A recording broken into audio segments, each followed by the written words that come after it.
Jesus is the hope of the world, the gospel for all nations. Usisahau kusubscribe, like na kucomment. Na kwa mawasiliano nasi piga simu namba 0693254721 au 0759272791. Baba, katika jina la Yesu Kristo, mfalme wa amani, Mungu mwenye enzi, mwenye mamlaka, unayestahili sifa na heshima, ninakushukuru tena Bwana kwa ajili ya neema hii ambayo tena umeiachilia. Ni kwa mapenzi yako Bwana, ili watu waendelee kujifunza, ili watu waendelee kujua ya kwamba wewe ndiwe Mungu pekee unayestahili sifa na heshima, mwenye sifa za milele.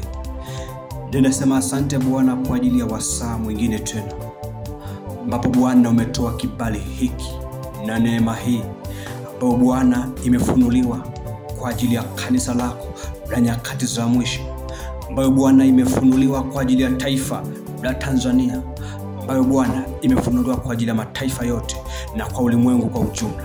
Ninakushukuru Bwana kwa sababu ya neema ambayo umeiachilia kwa watumishi wako ambao wameendelea kusimama na neno lako la uzima na kuihubiri ile kweli pasipokuwa na hofu.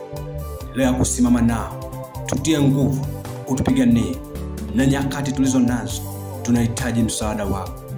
Nyakati tulizo nazo tunahitaji Roho wako Mtakatifu endelee kukaa ndani yetu, ili aendelee kutukumbusha ya kwamba nyakati tulizo nazo ni za hatari, ni nyakati ambazo zinatisha. Tupe neema yako, tunahitaji Bwana msaada wako, nguvu zako, uweza wako na mamlaka yako yakaendelee kuishi na kustawi ndani yetu. Na Baba, neema yako hii isilipite kanisa lako. Neema yako hii isimpite baba yule, isimpite mama yule, isimpite kijana yule na binti yule, isimpite bibi na babu yule. Baba, neema hii ikatembee nao, na neno lako hili Bwana likawe nuru, likawe taa, likawaongoze katika kweli yote, na maarifa haya yakaendelee kuleta matunda kwa ajili ya utukufu wa jina lako. Nami Bwana nasimama tena, nichomba tu siku zote nimesema sifai kitu, lakini Bwana ile neema yako inaendelea kunipa kibali.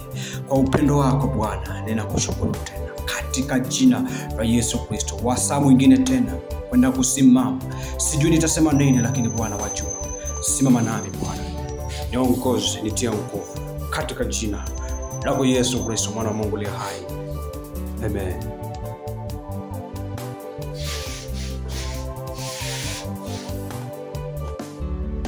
Ni nyakati za mwisho ambazo nimekuwa nikizungumza siku zote ya kwamba shika sana ulicho nacho. Nasema shika sana ulicho nacho, asije mtu akaitwaa taji yako. Ninazungumza ni siku na ni nyakati za hatari. Angalia magonjwa ambayo yanaibuka, angalia magonjwa ambayo yameanza kutoka maeneo ambayo mifumo sasa ya adui inaanza kuibua.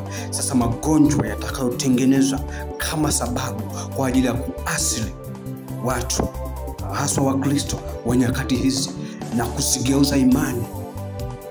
Na ni magonjwa ambayo wakati mwingine yanakuwa hayana tiba. Ni magonjwa ambayo matabibu wanahangaika. Hii ni mifumo, hiyo ni mifumo ya kuzimu inayotengeneza vitu kwa ajili ya kuharibu taifa, kwa ajili ya kuharibu ulimwengu, kwa ajili ya kuharibu Wakristo. Na ndio nyakati ambazo kanisa linapaswa kusimama. Ni muda ambao unaweza kujiuliza maswali mengi. Kwa nini magonjwa yamekuwa yakionekana? Magonjwa yamekuwa yakiibuka, na mengi kati ya hayo yanaonekana hayana majibu, hayana tiba. Lakini wakati mwingine ndio wakati wa Yesu kusimama, ili watu waangalie tumaini la Yesu Kristo, kwa sababu yale yanayoshindikana kwa wanadamu kwake yeye yanawezekana. Na amesema, tazama mimi ni Mungu wa wote wenye mwili, Anauliza, je, kuna neno gumu lolote ambalo lina uwezo wa kulishinda? Hakuna, maana yote yanawezekana kwake. Hiyo mifumo ambayo inaonekana inatengenezwa kuzimu, wakati mwingine inawaimarisha wale ambao wanalitumaini jina la Yesu Kristo na kuamini kwamba hakuna njia nyingine na hakuna tumaini jingine zaidi ya Yesu. Na hiki ndicho kipindi ambacho sasa kanisa linapaswa kusimama. Nikizungumza kanisa, nazungumza na wewe uliyemwamini Yesu Kristo. Nikizungumza na kanisa, nazungumza na wewe uliyepokea hiyo nguvu za Roho Mtakatifu, ambao hiyo nguvu iko ndani yako, ambao sasa nitakao uitumie kwa ajili ya kustawi katika vipindi vigumu, katika dhiki ambazo zitakuja na magonjwa haya ambayo yanatokea. Lakini yeye ni tabibu. Ndio maana akasema hakuna neno gumu lolote la kumshinda. Yote yanawezekana. Magonjwa yote ambayo unaona yanaibuka, hiyo mifumo inayotengenezwa, na nataka nikwambie, wala sio magonjwa ya kusema kwamba ni mpango wa Mungu. Hakuna mpango wa Mungu, lakini ni mifumo ambayo inatengenezwa na serikali ya kuzimu, na wanaibua magonjwa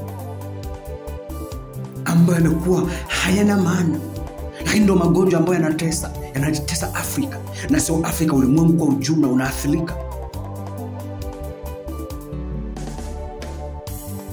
Na kanisa lisiposimama litaathirika. Watu wakimbilia wapi kama sio kwa Yesu? Ndio wakati wa kumtangaza yule mfalme wa amani. Ndio wakati wa kutangaza uzima ambao uko ndani ya Yesu Kristo. Lakini ndio wakati wa kutangaza ile neema inayookoa wanadamu ambayo imefunuliwa sasa kwa neno la uzima ambalo tunalihubiri kila siku, na kuambia watu waachane na mambo yasiyofaa, mambo ya hovyo, ili kugeukia ile neema hii ambayo imefunuliwa, ambayo inatupa uzima, ambayo inatupa maarifa,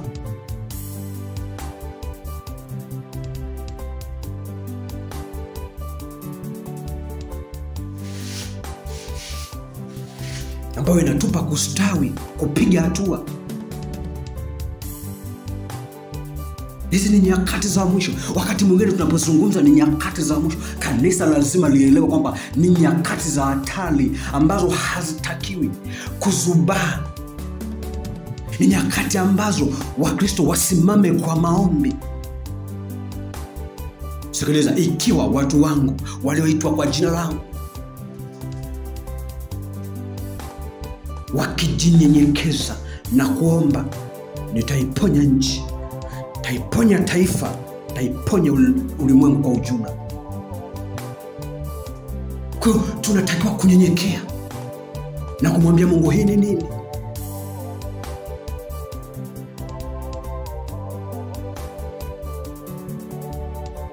Lakini hizi ni miongoni mwa zile dalili za nyakati za mwisho. Na ndio maana nakwambia tunaishi katika kipindi ambacho ni cha hatari. Ni kizazi ambacho kinaishi kwenye unabii ule uliotabiriwa. Na ndio maana nimekuwa nikiendelea kusisitiza, shika sana ulicho nacho. Linda imani yako. Wokovu tumepata mara moja, msamaha mara moja, ubatizo mara moja, kutubu mara moja.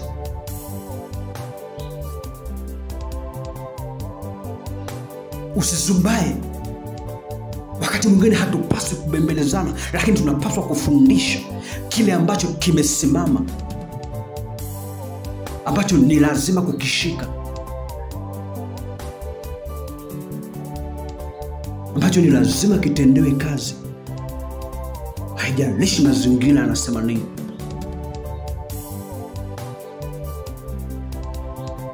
Sawa, tutachukua tahadhari, lakini lazima tusimame na Mungu. Kuna huo ugonjwa ambao naambiwa ni ugonjwa wa nyani. Jiulize, utanielewa kwamba ni mifumo ya kishetani inayotengeneza nyakati ambazo zitaibuka tiba zitakazowaweza kuwafanya watu watende dhambi ili kutibu huo ugonjwa. Narudia, magonjwa unayoyaona ambayo hayana tiba, ambayo ni mfumo wa kuzimu, ambayo ni mpango wa shetani kwa ajili ya kuharibu kanisa na taifa la Mungu, sasa zitaibuka dawa zitakazokuwa ni sababu za kuzitumia zile dawa na unatenda dhambi. Na ndipo wengi watakapoendelea kujitenga na imani. Mtu ataona bora apone, anasema nitatubu, lakini kumbe muda umekwisha. Na ndio maana nakumbusha tusimame.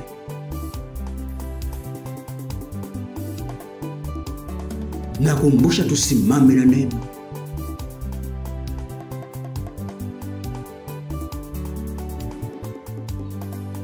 Huu si wakati wa kuzubaa.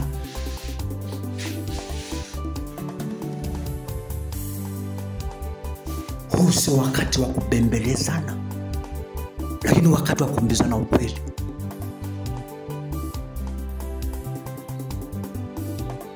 Na neno la Mungu ndio kweli.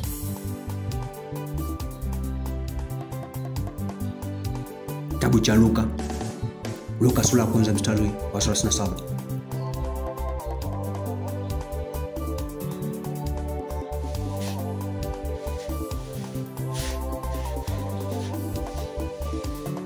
Luka sura ya 1 mstari wa 37.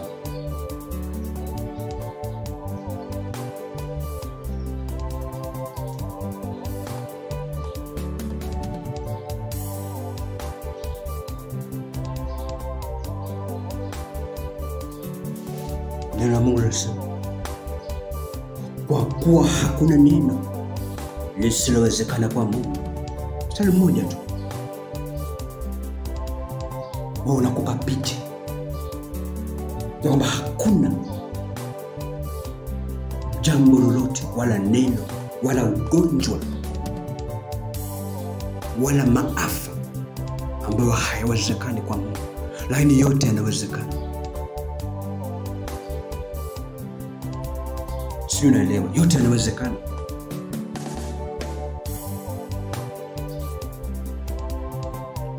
Baba mmoja ambaye mwanae alikuwa akisumbuliwa na pepo la kifafa, alimpeleka yule mwanae kwa wanafunzi wa Yesu, nao hawakuweza kumpa suluhisho, lakini ndipo aliamua sasa kumfuata Yesu. Na akamwambia, ukiweza naomba uponye mwanangu. Yesu alishangaa sana. Akauliza, ukiweza? Akamwambia, yote yawezekana kwake aaminie. Lakini ukiweza neno lolote. Akasema, utuhurumie na kutusaidia. Yesu akamwambia, ukiweza. Yote yanawezekana kwake aaminie. Marko 9:22 mpaka 23. Hakuna jambo lililo gumu la kumshinda Mungu wa Ibrahimu, Isaka na Yakobo. Narudia tena, hakuna jambo lililo gumu la kumshinda Mungu. Hayo magonjwa, nasema solution ni Yesu.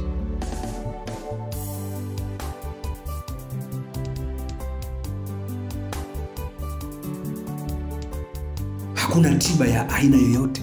Utadanganya na utajikuta unatenda dhambi, lakini solution ni Yesu. Ndio wakati wa Mkristo kuimarisha imani yake kwa Yesu, hata kama alikuwa amejisahau. Lakini ndio muda sasa unataka usimame. Zakaria sura 8 mstari wa 6.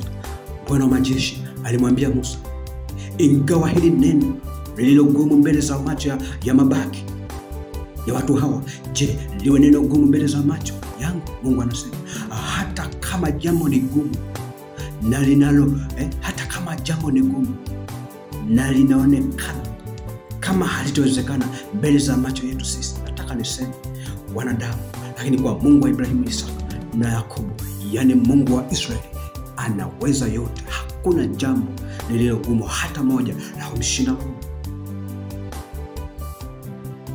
Iwe ni ugonjwa, iwe ni kansa, iwe ni huu ugonjwa wa epoxy, iwe ni ukimwi, iwe ni ugonjwa wa namna yote, hakuna la kumshinda.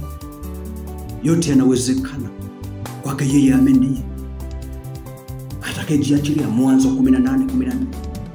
Bwana alimwambia Sara, mke wa Ibrahim, kwa jambo gani lililo gumu linalonishinda? Mungu anashangaa wakati mwingine kuziona imani zetu kama hazijasimama kwake. Mungu wetu anaweza yote. Mungu wetu ana nguvu, ni mkuu na anaweza mambo yote. Hafananishwi na chochote wala hashindani na chochote na halinganishwi. Ni mkuu sana. Nguvu zake hazichunguziki, mawazo yake hayachunguziki, na njia zake hazichunguziki. Hesabu 11:23. Bwana wetu Mungu, Bwana Mungu alimwambia Musa, je, mkono wa Bwana umepungua urefu wake? Sasa utaona kwamba neno langu litatimizwa kwako au la. Soma mpaka soma na Isaya 59 kuanzia mstari wa kwanza. Kwa mkono wa Bwana si mfupi hata usiweze kuokoa, na sikio lake sio zito lisiweze kusikia, ila maovu yetu ndio kikwazo. Lakini pamoja na yote, hapa Mungu anataka kutuonyesha kwamba yeye anaweza kila kitu. Kumbuka kipindi cha Ayubu 42 mstari wa pili. Neno la Bwana. Ayubu 14. Soma Ayubu 42 mstari wa pili. Neno la Bwana kwa kinywa cha Ayubu linasema, najua kwamba waweza kufanya mambo yote, na ya kuwa makusudi yako hayawezi kuzuiliwa. Hakuna mtu wala kitu chochote kinachoweza kumzuia Mungu kufanya atakacho. Mungu akisema ndio, hakuna mtu wa kusema hapana, na akisema hapana, hakuna wa kusema ndio. Luka 1:37.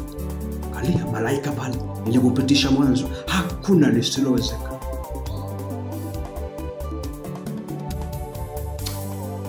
Yote yanawezekana kwa Mungu. Yeremia 32:17. Neno la Bwana linasema, Bwana Mungu, tazama wewe umeziumba mbingu na nchi kwa uwezo wako mkuu, na kwa mkono wako ulinyooshwa. Hapana neno gumu usiloliweza.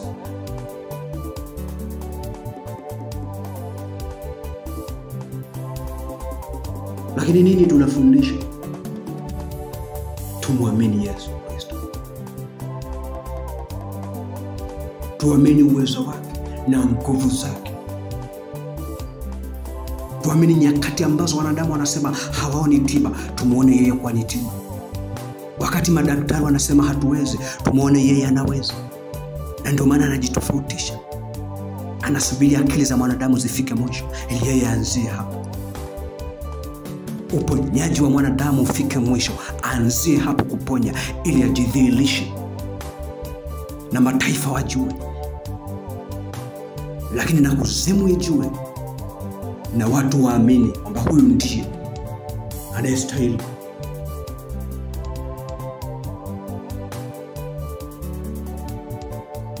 Waefeso 3:20.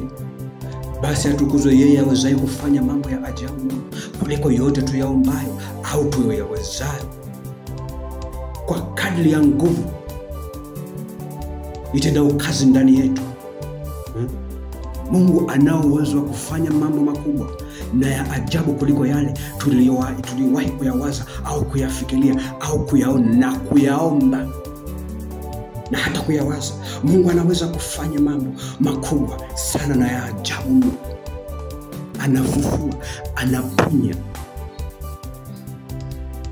Amesema hakuna ugonjwa, hakuna neno lililo gumu. Lakini angalia Mathayo 19:26. Yesu akakwazika macho, akawaambia kwa wanadamu hilo haliwezekani, bali Mungu yote yanawezekana. Yesu mwenyewe ndiye alitoa ahadi ya ufafanuzi huu na kusema kwa Mungu yote yanawezekana. Hivyo hakuna sababu ya kuwa na hofu tumuombapo, maana tunajua kwamba Mungu anao uwezo wa kufanya mambo yote. hata yale ambayo sisi tunayaona kuwa ni magumu. Wakati mwingine haya magonjwa yanaonekana ni magumu, hayana tiba, lakini hapo ndipo tunapotakiwa kutazama sasa ya kwamba ushindi upo katika Kristo. Na ndio tunapata fursa ya kutangaza habari njema za wokovu ili watu waokoke, wapone, ili watu waamini. Kwa hiyo kwetu tunaiona kama ni advantage, hatuoni hasara. Tunaona ni faida ili tumtangaze kwamba kupitia mpox Yesu anaponya, kupitia ukimwi anaponya. Lakini sio magonjwa tu, na mateso yote anaponya. Marko 10:27 bado anapitisha vile vile, kwa mwanadamu haiwezekani, bali kwa Mungu yote yanawezekana. Maana yote yanawezekana kwa Mungu. Hakuna jambo liwezalo kumshinda Mungu.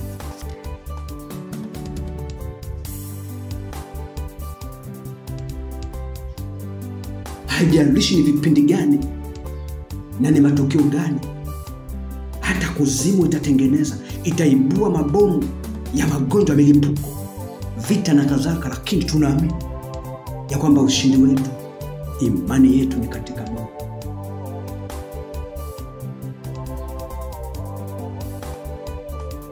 Kwa hiyo mifumo inayotengenezwa kwetu tunaihesabu ni faida, ili tuendelee kusimama na huyu Mungu, na hatutakufa bali tutaishi mpaka tuyasimulie matendo makubwa ya Bwana. Na ndio maana nasema kwetu hii ni faida, inatupa nafasi ya kutangaza habari njema.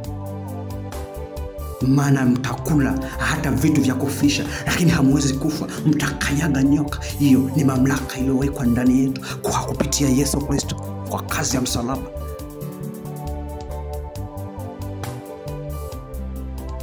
Kwa hiyo lazima tuamini,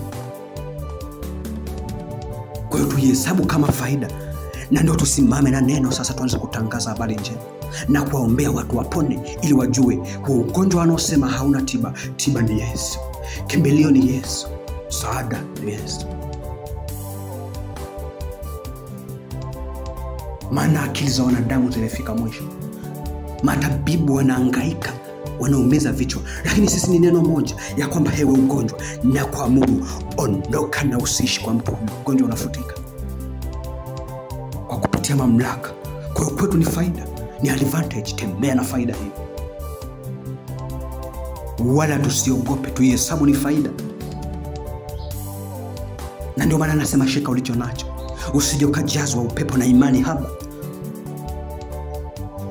Tadanganywa kwamba kuna maji ya upako ya kuweza kupaka ili kuponyesha, lakini utadanganywa. Tiba ni Yesu Kristo,